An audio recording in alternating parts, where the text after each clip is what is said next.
Hi, everyone. Thanks so much for joining me in my new series, The Joy of Digital Painting. Well, not necessarily joining me just yet, but you're probably still trying to make up your mind if you will join me. So I'm going to talk about a few more introductory things that you might need to know to see if this is for you or to see if and how you want to get started. Now, my own journey with art started about 12 years ago when I started to really dive into art as a way of dealing with some pretty severe mental and physical issues that I deal with every day. For me, it was something that I could do when I was debilitated. I couldn't work, I couldn't travel, I couldn't go do a lot of things, but it was something that I could do where no matter how bad things got for a day or a month or a year, at the end of that time, I could say that I created this, I did this. I was miserable, but I still created this beautiful piece of art. It's really helped keep me going all these years. And if I can teach people how to do the things that I'm doing that bring me so much joy now, boy, there just wouldn't be anything better that I can think of. So, excuse me there. I didn't realize that was all in there. So, first thing is, why digital art as opposed to, say, traditional art? Well, I want to go on record here as saying that most digital artists are also traditional artists. For a lot of people, there is just an itch that cannot be scratched unless you're using actual materials. I don't know if it's because it brings us back to the days when we were in, kindergarten and grade school, and we were finger painting and coloring with crayons, and you can smell the crayons. To this day, I still love the smell of crayons, And I think it probably comes back to that. But digital art offers things that traditional art can't, and vice versa. But in this course, I'm going to talk about what digital art can bring to the table. Now, for me, the big pro, I guess I would say, for doing digital art is the cost. For most of my adult life, I've been poor. And unfortunately, when you start getting into traditional painting, doing things like graphite drawing and even acrylic painting isn't too expensive. But when you start getting into things like pastels and oil paints, it can really start getting expensive. And then you start having to deal with some of the, painting mediums and cleaning the brushes and stuff. So there's a lot there as far as cost that can be an issue. When you're digital painting, of course, there's still some cost. You have to have a computer. You have to have a digital graphics tablet, and you have to have some software. Now, most of us already have the computer, so it's just a matter of getting the software and the graphics tablet. So I'm going to talk about that in a minute, but for now I want to stick to some of the other positives, the pros of doing digital painting.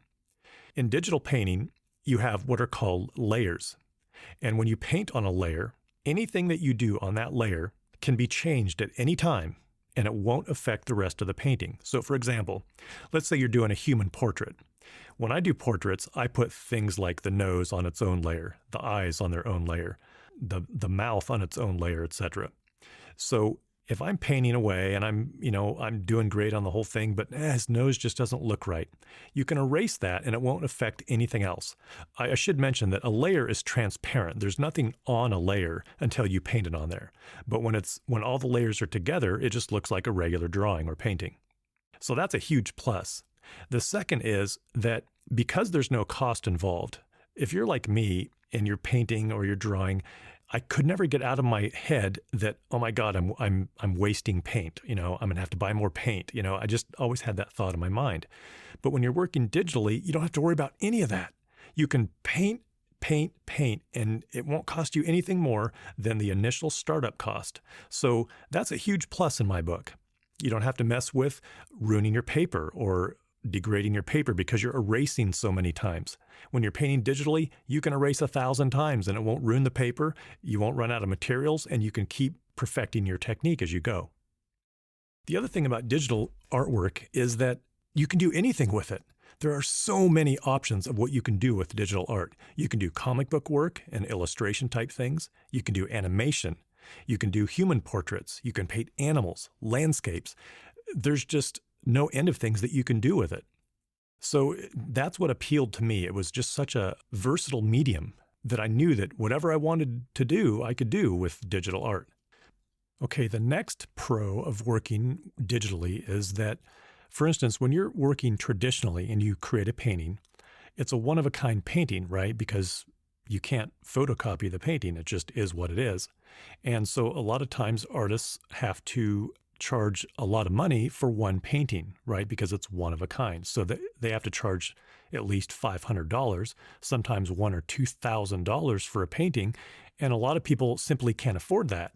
So if you want to make your artwork more affordable, then working digitally is the perfect way to do that, because since you're working digitally, everything that you do can be printed to canvas or to archival quality paper and then framed or whatever. So that's a fantastic option for not only keeping your art more affordable, but allowing you to get it out to more people.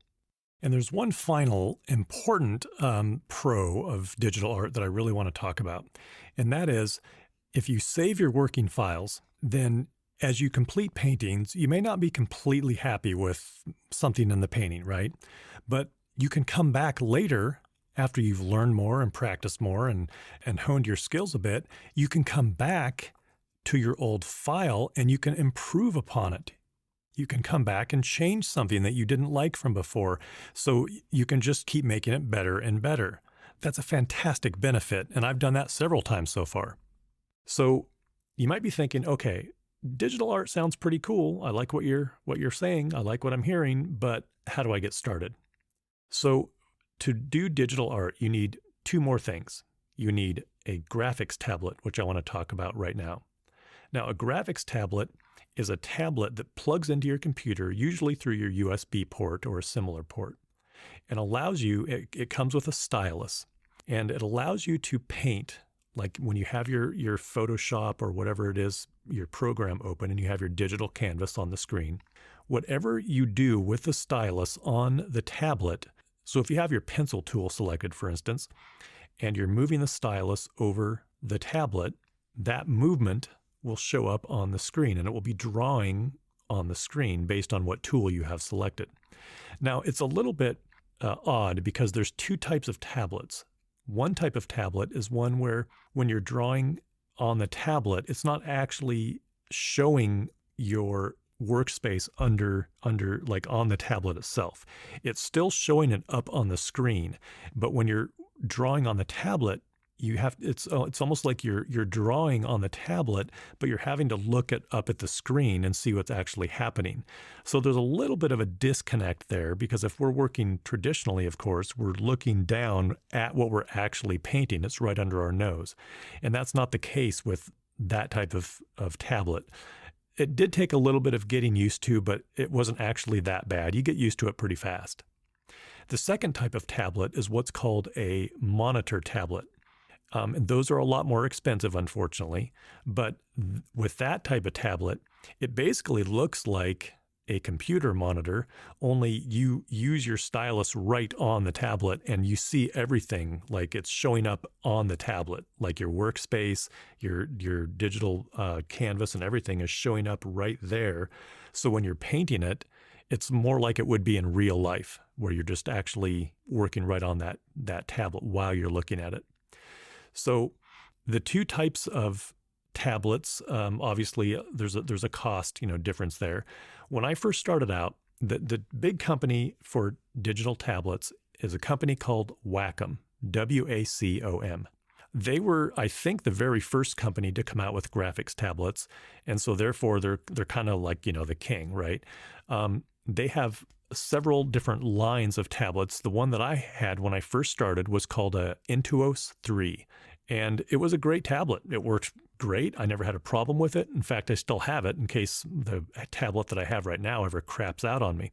But, and I think that was, I don't know, it was a couple $100, I think. And really for those types of tablets, the price difference is going to be in the size of the tablet. That's really the only thing. And it might come with a few other options, like it comes with sometimes what are called hotkeys, where you can kind of set them up to do a certain thing when you press them.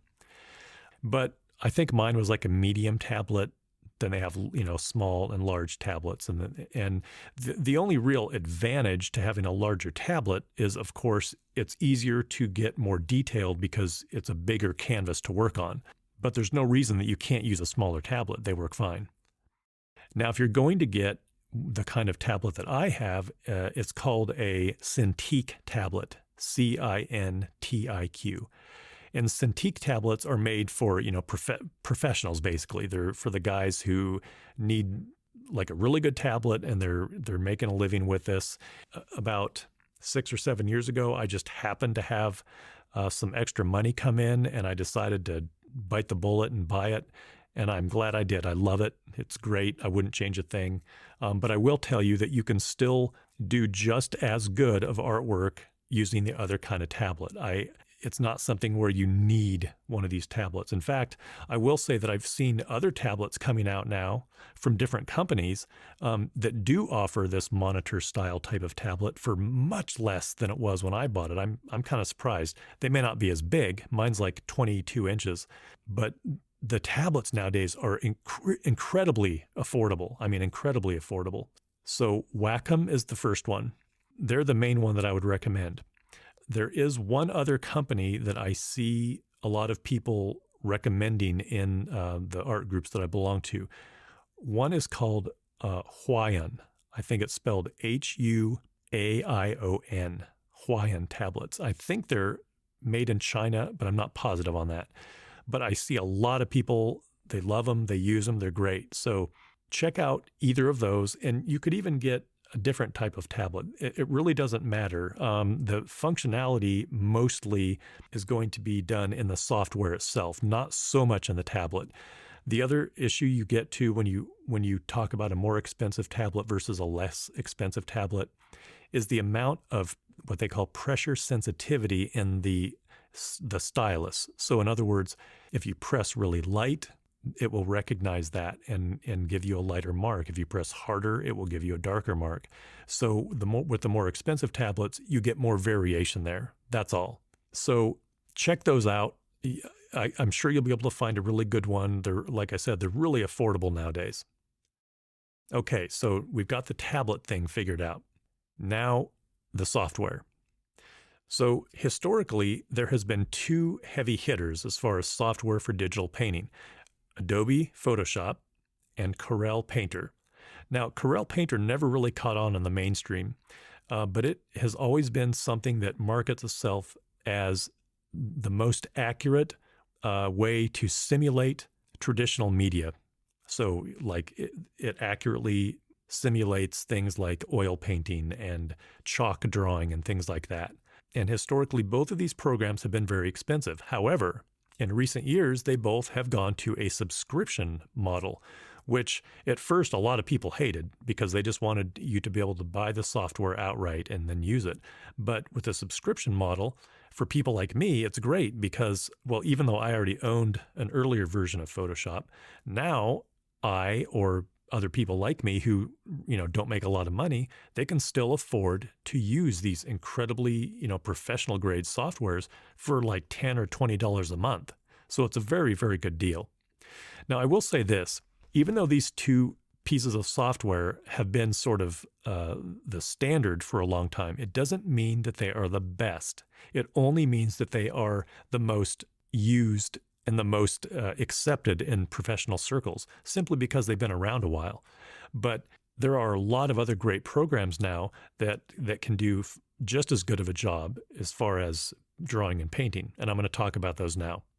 So when I first started out, I used a free open source program called GIMP, G-I-M-P. I think it stands for General Image Manipulation Program.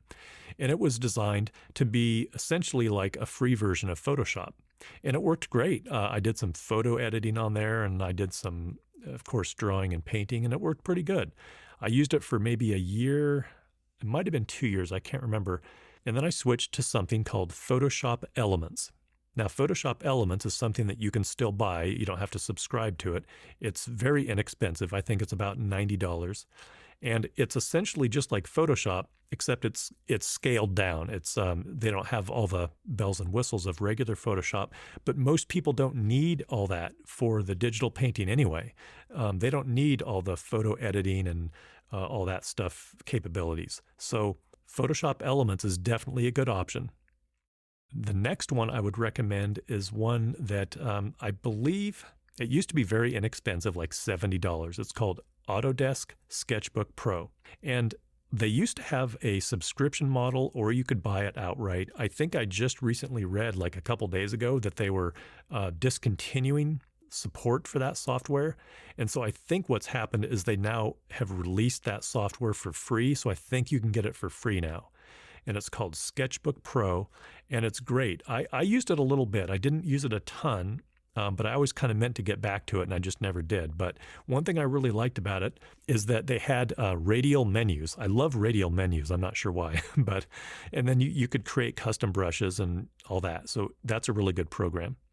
Another program that is completely free, and I hear a lot of people raving about this one, is called Krita, Krita. I think that's a Swedish word meaning crayon. Anyway, this program is great because just like Sketchbook Pro, it is specifically a drawing and painting program. So you don't have all these extra tools cluttering up your workspace like you would if you were in Photoshop, for instance.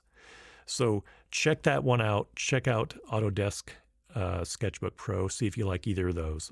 And actually, let me just add here that I have actually downloaded Krita. I downloaded it a while back. I was going to check it out because I've been kind of wanting to switch over to a program that's more specifically, a drawing and painting program, because I think the interface would be better and more, more inviting and just more artistic looking. And if I did need to do anything else, as far as like the layer effects or the filters or anything like that, I can just, export it and send it over to Photoshop, do what I need to do, and then whatever. So I may actually switch over to Krita before I start this series. I'm not sure. I can't make any promises, but I will check it out. And I may use that, or I may transition to it at some point during the series. And then the last one I would mention is another one that I see a lot of people raving about. It's got a real cult following. It's called Art Rage. And I'm not sure if all of these programs are offered. Like, I have a Mac, and so I'm not sure if all of these programs are both Mac and Windows compatible, or one or the other. You'll have to kind of figure that out based on which one you choose. But I will say this, most of what I'm doing in the course, I'm using Photoshop to show you what I'm doing. If you use any of these other programs, probably 90% of what I'm doing, you will be able to do also. The only thing that you may not be able to do is when I show some things later on, I'm going to be using some tools that those other programs may not have. Like, there's one called layer effects, and maybe some of the filters that these other programs may not have. But when that comes up, I'll mention it. And, it may be that we might be able to find another workaround in whatever program you're using. I'm not sure. But for the most part, you should be able to follow along. The interface will be different, of course. My interface will look different than yours, so you might have to kind of fumble around a little bit, figuring out what I'm doing. But it's all pretty straightforward. I don't think we'll have a problem. Okay, and one last thing I should mention. With these other programs, the main thing that you're looking for is basically two things. Layers, which every art program has now, so that's not even an issue. And the second thing is the ability to create custom brushes. And as far as I know, all of those programs, that is just standard nowadays. You can create custom brushes. In fact, some of them, I think you can actually import Photoshop brushes specifically, so it's in the same format and everything. So again, that's something that you may have to check for in whatever program you decide to use. I'm sure it will have the ability to create custom brushes, but you may not be able to import Photoshop brushes specifically. Let's see. Oh, the last bit of software that I will mention, if you're wanting to do something like comic book illustration or more illustration type work, I would recommend a program called, well, it used to be called Manga Studio, which is a Japanese word for comic. Manga Studio. Now it's called Clip Studio Paint. And it was made by a Japanese company, I think originally for artists to create comic books. And it does that very well. In fact, it has some functionality that Photoshop doesn't even have, and it's a fraction of the price. I think they have a standard version and a pro version. And I think when I got the pro version, it was like $200. And it has all of the painting and drawing functionality that Photoshop has, plus it's got some other tools specifically for helping create comics. Like you can create comic book panels, comic book pages, you can set those all up. It's got what are called perspective grids that you can set up. So if you need to set up a scene that's in like 1-point perspective or 2-point perspective, you can use the tools to help you kind of set that up. So it's a really great program. Plus it has the ability to use what's called vector drawing tools. Now, vector drawing tools I won't talk about it in this course much because it's not really relevant, but vector drawing tools are great when you want to create really crisp, smooth lines. And that's exactly what you want when you're creating comic books. So Clip Studio Paint has that functionality, and it's just a great program. I can't recommend it enough if you're doing that kind of work. Okay, so I think that covers all our bases. We've talked about the software. We've talked about the graphics tablets. I'm sure there's something I'm probably missing. If there is, feel free to ask me questions in the comments section, and I will get back to those pretty fast. I'm generally, pretty available and home most of the day. So I hope that this has been educational for you, and I will see you in the next lesson, and we will actually start doing some drawing. There's probably something that I'm forgetting to talk about. And if that's the case, or if you have any questions over anything that I've talked about in this video, or if you want to cover something specific, like maybe you want to cover how to paint hair, or you really want to learn how to paint foliage, drop me a line and let me know. You can contact me in the comment section here on YouTube. You can contact me on Facebook by searching for my name, or you can leave me an email, and I'll leave my email address at the end of this video. I should be able to get back to you within just a few hours on most days, since I work from home doing my voiceover work and my artwork. So I hope to see you all soon, and have a good rest of the week.